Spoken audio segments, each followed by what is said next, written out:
شغلنا اليوم تركيب سقف جرميد فخار وطني مع العوازل، كاميرات 12 وكاميرات 10 في 6 ب3، أبلكاش 9 مللي، عازل مائي داتكو فايبر ضغط 140، سمك 4 مللي، عازل حر كويتي 1 بوصة، جرميد فخار إيطالي، وجنانة مبطل. طبعا أول شيء هنا قصينا الياسة اللي هي فوق الجدار، ونزلنا على الخرسانة،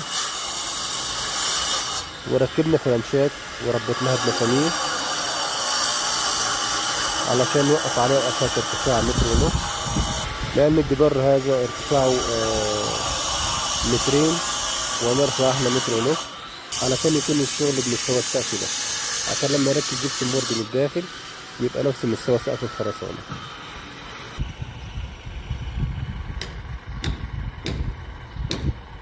وبكده تم الانتهاء من توقيف الكاميرات، كاميرات 12 حرف اتش، والآن بيتم تركيب العجال، كاميرا 12 برضه حرف اتش. طبعا من الواجهة الأمامية هنا هتركب ديكور خارجي، طبعا مش هيتفتح فيه لمبات ولا حاجة، بس علشان يبعد المية عن الجدار، اللي تحتها كورنيشة خرسانة 35 سم.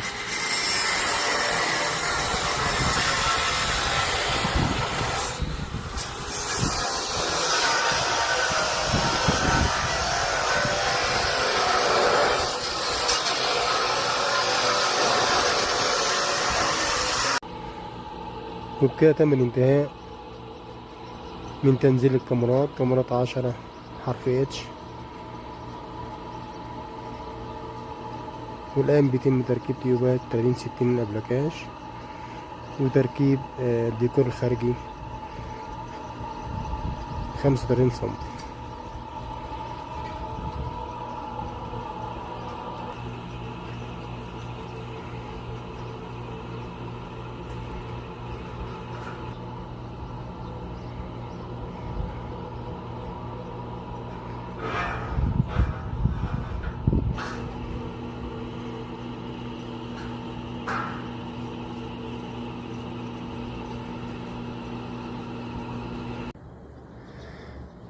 وبكده تم الانتهاء من تنزيل الكاميرات وتركيب تيوبات 60-30 من الأبلكاش، وتركيب الديكور الخارجي بروز 35 سم في ارتفاع 15 سم.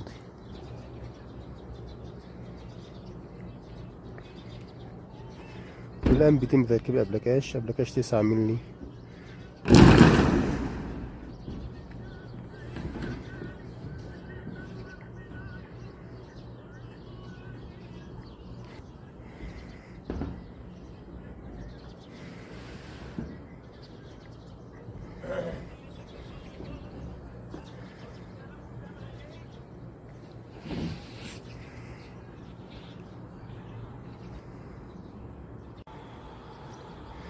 وبكده تم الانتهاء من تركيب الأبلكاش 9 مللي أندونوسي.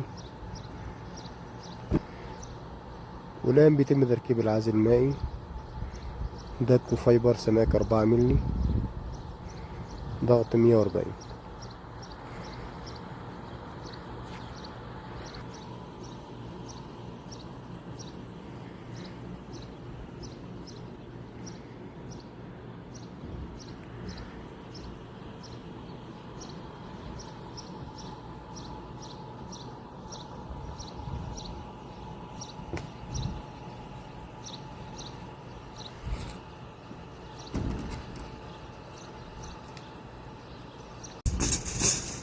وبكده تم الانتهاء من تركيب العازل المائي داتكو فايبر سماك 4 مللي ضغط 140.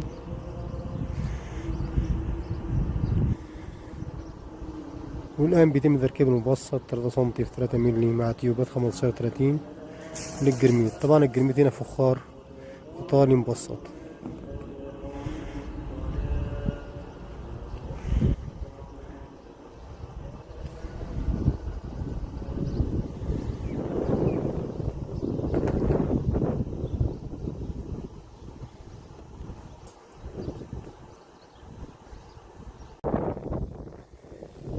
والآن بيتم اختبار المية للعزل. ممكن تختبر قبل تركيب الحديد أو بعد تركيب الحديد، ما تفرق. أهم شيء إنك تختبر العزل علشان تفهم شيء تقدر تعرف.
وهذا من الداخل بعد اختبار المية.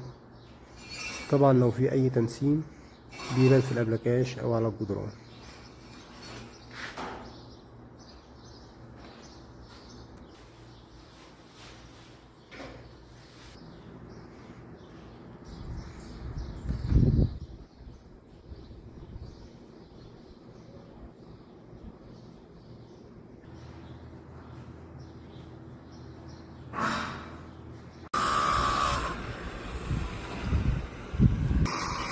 وبكده من الانتهاء من تركيب تيوبات 15-30 من الترميم.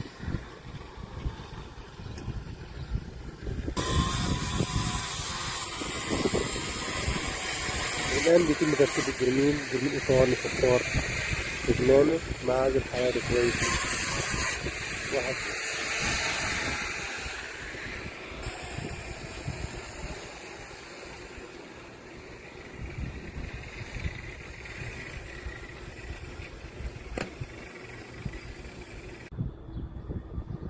وبكده تم الانتهاء من تركيب الجرميد، جرميد فخار إيطالي تجنان مبسط.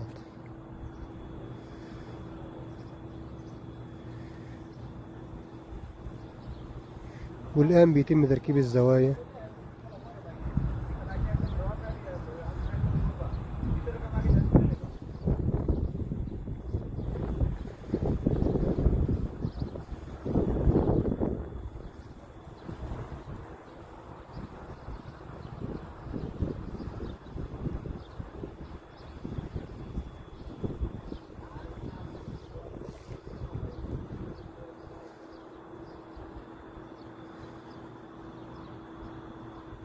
وبكده تم الانتهاء من تركيب الزوايا، والآن هيتم تغسيل العمل ودهن الخلطة تحت الزوايا. طبعا هذا جرميد فخار إيطالي دجنان مبسط.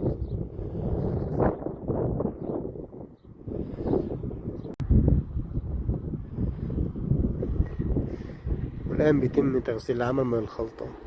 طبعا الخلطة دي بتيجي بسبب انها طبعا بنركب الزوايا بخلطة، وبعد كده بنقصها ونخليها على مستوى الزاوية بالظبط ونسفنجها عشان تطلع شكلها كويس يعني.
الجرميت الإيطالي بيرجع طبعا بعد ما بيتغسل، بيرجع للمعته الطبيعية، لأنه طبعا هو بيبقى ناعم وأملس غير الجرميت الفخار الوطني.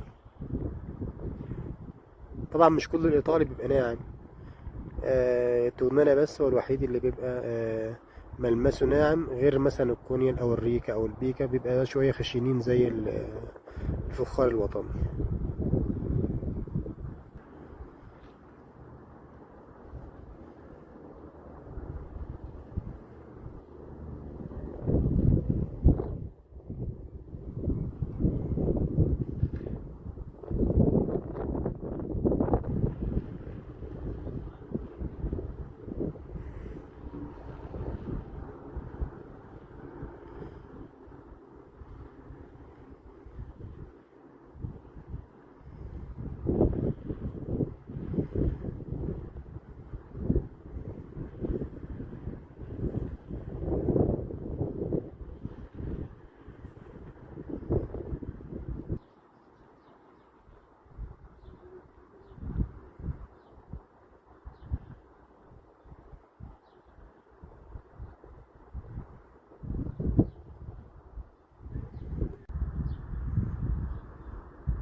كده خلاص انتهينا من تغسيل العمل، وهنبدأ في دهان الخلطة تحت الزاوية.